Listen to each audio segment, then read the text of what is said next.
Shalom Bapak Ibu Saudara-saudari yang sangat dikasihi oleh Tuhan Yesus. Nas firman Tuhan yang akan kita renungkan kali ini adalah dari Kejadian 22 ayat 1 sampai 19. Tema yang akan kita renungkan adalah percaya pada Tuhan dengan segenap hati. Tema ini juga dapat kita katakan sebagai beriman pada Tuhan dengan segenap hati. Di ayat 1, setelah semuanya itu, Allah mencoba Abraham. Ia berfirman kepadanya, Abraham, lalu sautnya, ya Tuhan, kata mencoba di sini, yang di dalam bahasa Ibrani-nya adalah nasah, dapat juga ditafsirkan sebagai membuktikan. Apa yang dibuktikan? Takut akan Allah. Beberapa ahli Alkitab menafsirkan bahwa yang dibuktikan di sini adalah faith atau percaya atau iman atau kesetiaan dari Abraham kepada Allah. Sebagaimana di Kejadian 22 ayat 12, lalu ia berfirman, jangan bunuh anak itu dan jangan kau apa-apakan dia, sebab telah ku ketahui sekarang bahwa engkau takut akan Allah. Dan engkau tidak segan-segan untuk menyerahkan anakmu yang tunggal kepadaku. Dari konteks Alkitab kita mengetahui bahwa takut akan Allah atau percaya atau iman yang sedang kita renungkan ini adalah percaya atau iman yang membenarkan, yang menyelamatkan Abraham. Membenarkan dan menyelamatkan adalah karunia Tuhan yang tidak bisa dipisahkan satu dengan yang lain. Mari kita renungkan lebih lanjut perihal iman yang membenarkan ini. Di Kejadian 12 ayat 5, lalu Tuhan membawa Abram keluar serta berfirman, coba lihat ke langit, hitunglah bintang-bintang, jika engkau dapat menghitungnya. Maka firman-Nya kepadanya, demikianlah banyaknya nanti keturunanmu. Ayat 6, lalu percayalah Abram kepada Tuhan, maka Tuhan memperhitungkan hal itu kepadanya sebagai kebenaran. Dari ayat-ayat ini kita mengetahui Abram percaya pada firman Tuhan. Percayanya Abram itu datangnya dari firman Tuhan. Abram memiliki hubungan pribadi dengan Tuhan. Hubungan pribadi ini hanya dapat dimiliki oleh orang yang percaya pada Tuhan. Secara tersurat dan tersirat kita mengetahui bahwa ketiga elemen inilah, yaitu hubungan pribadi dengan Tuhan, firman Tuhan, dan percaya yang diperhitungkan Tuhan sebagai kebenaran.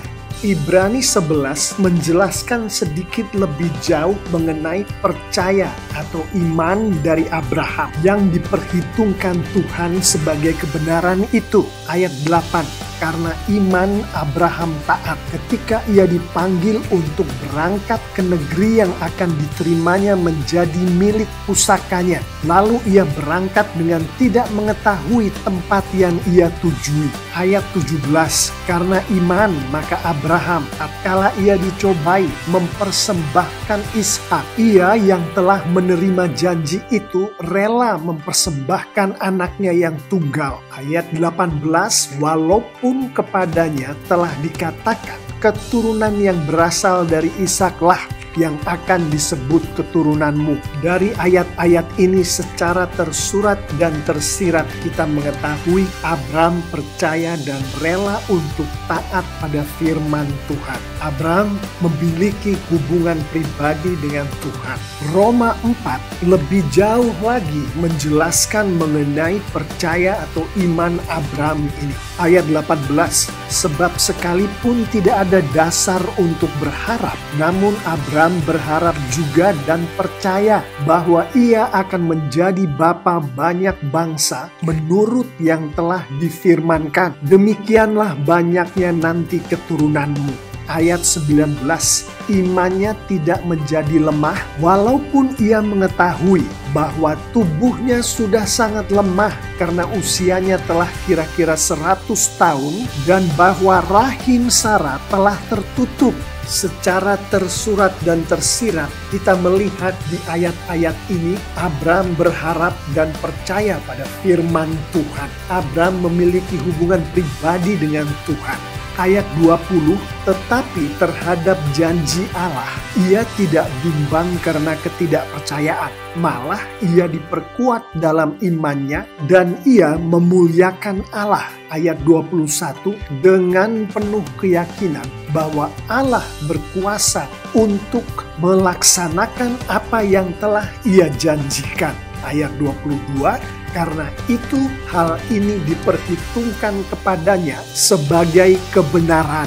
Dari ayat-ayat ini secara tersurat dan tersirat kita mengetahui Abraham tidak bimbang dan percaya pada firman Tuhan. Abraham memiliki keyakinan penuh memuliakan Tuhan. Setelah secara ringkas kita renungkan iman Abraham ini melalui Kejadian 12, Ibrani 11, dan Roma 4, mari kita lanjutkan renungan kita dengan melihat perwujudan dari percaya atau iman pada Tuhan dengan segenap hati yang dimiliki oleh Abraham ini. Dari Kejadian 22 ayat 2, firman-Nya, ambillah anakmu yang tunggal itu yang engkau kasihi, yakni Ishak, pergilah ke tanah Moria dan persembahkanlah dia di sana sebagai korban bakaran. Ada salah satu gunung yang akan kukatakan kepadamu. Ayat 3, keesokan harinya pagi-pagi bangunlah Abram,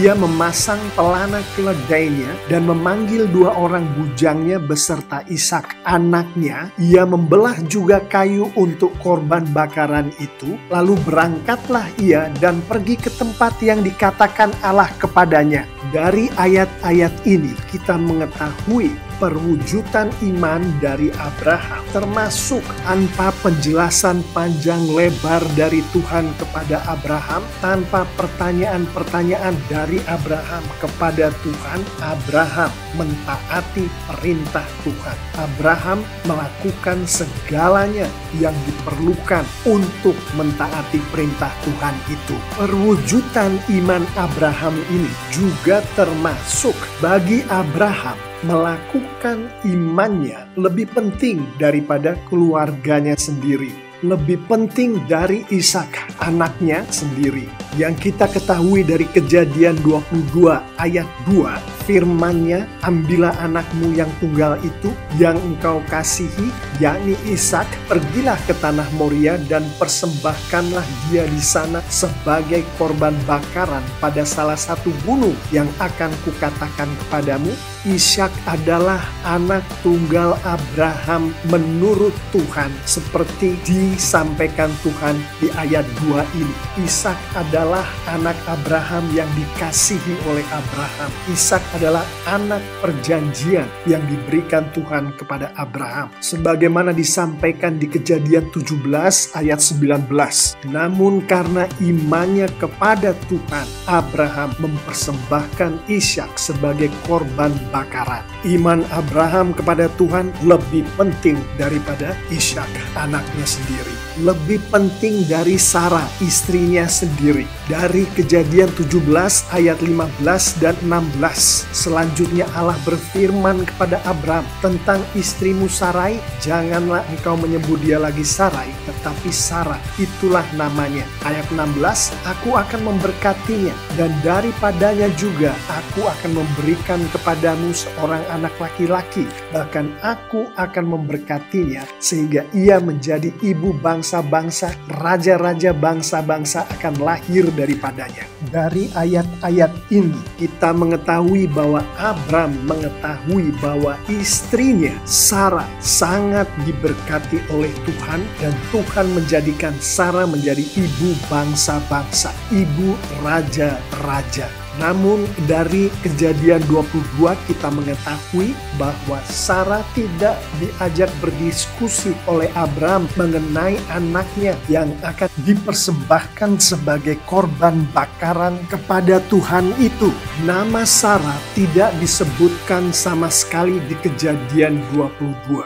Bagi Abram, melakukan imannya kepada Tuhan lebih penting daripada Sarah istrinya. Lebih penting dari dirinya sendiri, dari diri Abraham sendiri.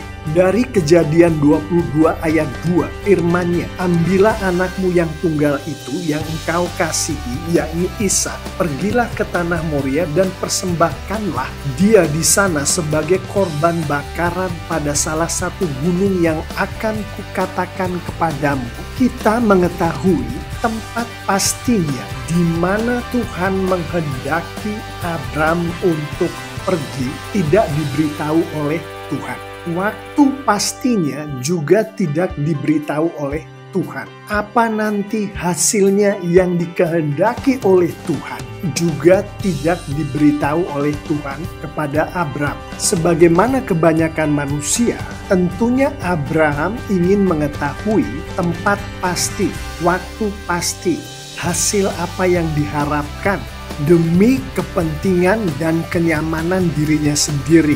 Namun bagi Abraham, karena imannya kepada Tuhan, tempat, waktu, dan hasil semuanya diserahkan kepada Tuhan untuk kemuliaan Tuhan. Bagi Abraham, melakukan imannya kepada Tuhan lebih penting daripada dirinya sendiri. Dari ayat 3, keesokan harinya pagi-pagi bangunlah Abram, ia memasang pelana keledainya dan memanggil 2 orang bujangnya beserta Ishak anaknya. Ia membelah juga kayu untuk korban bakaran itu. Lalu berangkatlah ia dan pergi ke tempat yang dikatakan Allah kepadanya.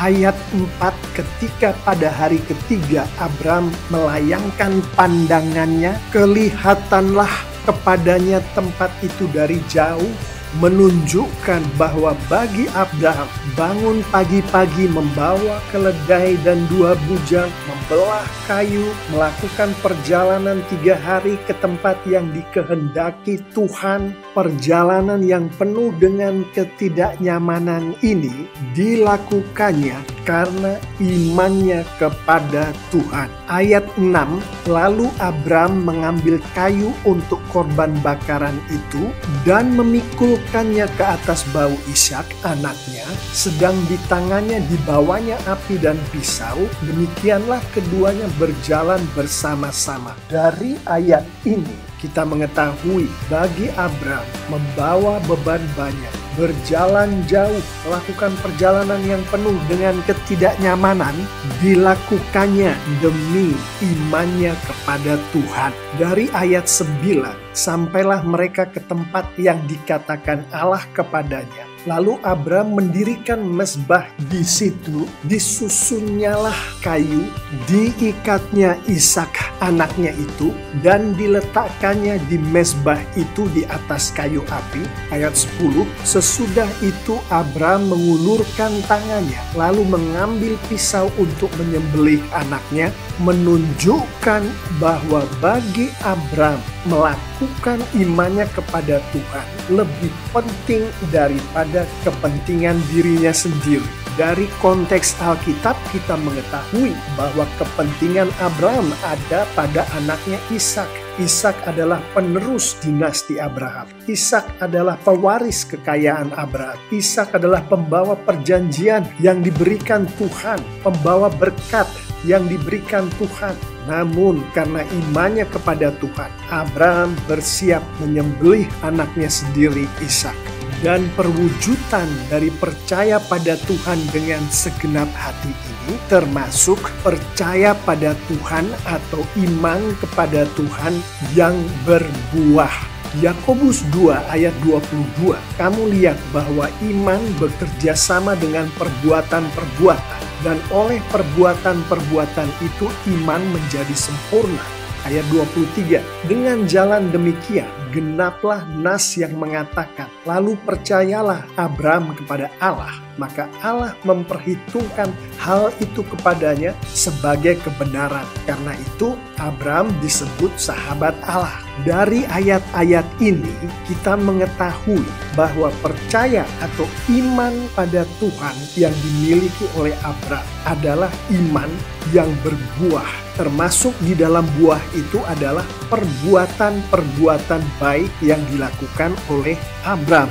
Yang di dalam konteks ini, perbuatan baik Abram itu adalah mematuhi perintah Tuhan, termasuk berjalan menuju tanah Moria yang jauh dengan perjalanan yang tidak nyaman itu, termasuk mempersembahkan anaknya sendiri sebagai korban bakaran. Bapak, Ibu, saudara-saudari yang sangat dikasihi oleh Tuhan Yesus, percaya atau iman kepada Tuhan yang semacam inilah yang dikatakan oleh Alkitab sebagai iman yang memberkati. Dari konteks Alkitab kita mengetahui dengan iman, dengan percaya kepada Tuhan yang semacam ini, Tuhan memberkati Abraham dengan Tuhan memenuhi janji-janjinya kepada Abraham. Seperti yang disebutkan di Kejadian 12 ayat 2, aku akan membuat engkau menjadi bangsa yang besar dan memberkati engkau serta membuat namamu masyhur dan engkau akan menjadi berkat. Ayat 3, aku akan memberkati orang-orang yang memberkati engkau dan mengutuk orang-orang yang mengutuk engkau, dan olehmu semua kaum di muka bumi akan mendapat berkat. Hari ini kita tahu Tuhan memberkati Abram dengan Tuhan memenuhi janji-janjinya kepada Abram. Tuhan membuat keturunan Abram menjadi bangsa yang besar. Tuhan membuat nama Abram masyhur. Tuhan memberkati semua kaum di muka bumi melalui keturunan Abram, yaitu Yesus Kristus. Demikianlah renungan firman Tuhan kali ini. Mari kita tutup renungan ini dengan beberapa penerapan. Belajar dari Abraham, marilah kita berdoa meminta urapan dari Roh Kudus, sehingga Roh Kudus memampukan kita untuk mentaati perintah Tuhan sesuai dengan firman Tuhan. Untuk Roh Kudus membawa kita memiliki hubungan pribadi dengan Tuhan. Untuk Roh Kudus memberkati kita dengan membuat iman kita berbuah-buah, termasuk di dalam buah-buah itu adalah perbuatan-perbuatan baik. Bapak, Ibu, saudara-saudari yang sangat dikasihi Tuhan Yesus, mentaati perintah Tuhan artinya kita membaca firman Tuhan dan mengerti firman Tuhan. Memiliki hubungan pribadi dengan Tuhan yang baik artinya kita mengetahui siapa Tuhan. Kita mengetahui apa yang membuat Tuhan marah, apa yang membuat Tuhan senang, yaitu melalui firman Tuhan. Iman yang berbuah-buah antara lain dengan perbuatan-perbuatan baik itu melalui firman Tuhan. Roh Kudus memproduksi buah-buah ini mempergunakan firman Tuhan. Belajar pula dari Abraham di dalam menghidupi iman kita kepada Tuhan ini atas urapan dari Roh Kudus. Hidupilah iman kita kepada Tuhan melebihi kita mementingkan bahkan keluarga kita sendiri, bahkan diri kita sendiri. Bapak, Ibu, saudara-saudari yang sangat dikasihi oleh Tuhan Yesus, saya mengimani kalau kita anak-anak Tuhan melakukan firman Tuhan ini dan penerapannya dengan bimbingan Roh Kudus tentunya, maka Tuhan kita akan dipermuliakan dengan luar biasa. Dan Alkitab menunjukkan kepada kita pada saat kita anak-anak Tuhan memuliakan Tuhan, maka Tuhan akan memberkati kita semua anak-anaknya dengan luar biasa. Amin.